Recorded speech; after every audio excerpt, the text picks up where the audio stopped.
Hey guys, thanks for stopping by Mom's Guide to Travel. I'm so happy to see you again.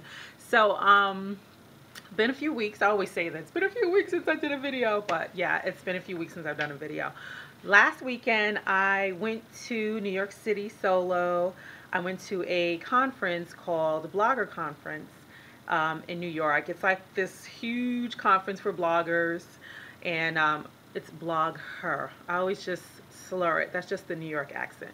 Blog Her. It's for like 5,000 women were there, over 200 vendors, so lots and lots of people in the city. And I'm from Brooklyn, and it's been a long time though since I've moved from the city. I moved from New York, and I really haven't been in Manhattan that much since when I go back home, because I spend all my time either in Queens or with my family in Brooklyn. But anyway, so there were some things that I thought I would give you as far as tips when you are traveling to New York, because people are always traveling to New York, but there's some things that you just don't know until you get there.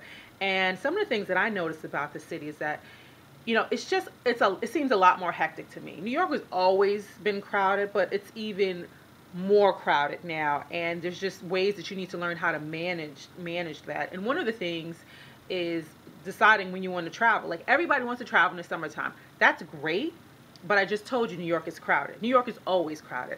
But in the summertime, now it's hot and crowded.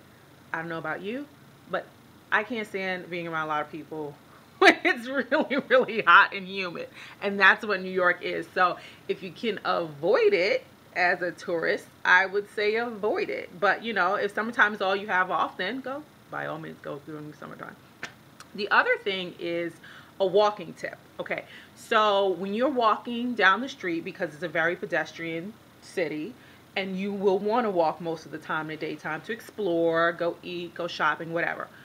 When you go walking, do not stop in the middle of the sidewalk and say, "Ooh, pretty building." No, don't do that, okay? Really? That's such a huge pet peeve of mine, because you don't know who's right behind you. I just said, it's crowded. It's crowded. People are like all around you, behind you, to the side of you. You can't stop dead in your tracks and expect that you're not going to cut somebody off. So take a step to the side, turn, look, admire, and let other people pass by. That'll be $5.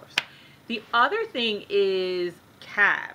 Cabs are everywhere. You will not have a problem catching a cab. Maybe if you're going to Harlem, you might have a problem. But that's another topic. The thing about cabs that's great nowadays is that there's a TV in them. And it seems like cabbies are a little bit more, I don't want to say under control, because it's going to be a bumpy, crazy ride. And it seems like they're going to hit the next car, they're going to hit somebody, and they will get you to your destination. But it's a little bit more refined. There's a television in there now where you can watch some things. I mean, you're not going to be watching True Blood or anything, but you're going to be entertained. There's also a credit card machine, so now you can charge your ride. Now, this is what I'm going to tell you about the credit card machines. They're funny, because when you charge your trip, they're automatically going to charge you 20% tip. 20% tip. Now, you could get some crazy cab driver who's rude, who doesn't help you with your bags, and you're not going to want to pay him 20%, but you don't even have that option if you use a credit card machine. So I would say make sure you take enough cash with you to take care of those cab rides. I took cash. I only paid the cab driver with cash because, like I said, some of them don't go above and beyond worth 20% tip. The other thing is a road trip tip. Now, if you're staying at a hotel in the city, you might want to consider, if you're driving into the city, you might want to figure out what you want to do with a car, because most hotels in the city are going to charge you about $50 to $60 a night to park your car. Now, if that's not a problem for you to pay $60 to have your car sit, because you're pretty much not going to use it when you get into the city, then that's cool, by all means. But if you'd want to use your money a little bit more strategically, or you're on a budget, or you'd rather use that $60 for a nice pretty shirt or a nice lunch with your family or your girlfriends, then you might want to go stay in Brooklyn or Jersey or park there or something. Figure that out, because that is what you're going to pay for parking. The fifth and last tip is your departure, Sunday departure. If you flew into the city and are flying out of the city, I would suggest choosing, if you're staying in a really busy hotel, I would suggest, and even if you're not, but if you are, this is specifically if you're staying in a really busy hotel that has like 40 plus floors or 20 plus floors, I would say do not leave later in the afternoon. I would say get an early morning flight, because what happens on Sunday, everybody checks out between 10 and 12. And so you're waiting forever for an elevator, you're waiting forever to check out if you didn't do the speedy checkout, you're waiting forever for a cab because everybody's outside lining for a cab, and then you're waiting forever at security at the airport.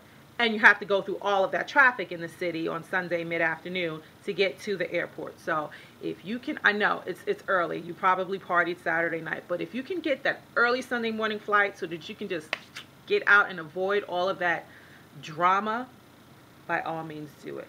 So those are my 5 New York City travel tips. Hopefully that was 2 hands, that's 10. 5. I could give you like a gazillion more, but this is long enough as it is. So anyway, I had a great time. I didn't have to deal with half of that stuff, but those are things that I know and notice, and I just wanted to share it with you. So thanks for checking in, and leave me a comment. Bye.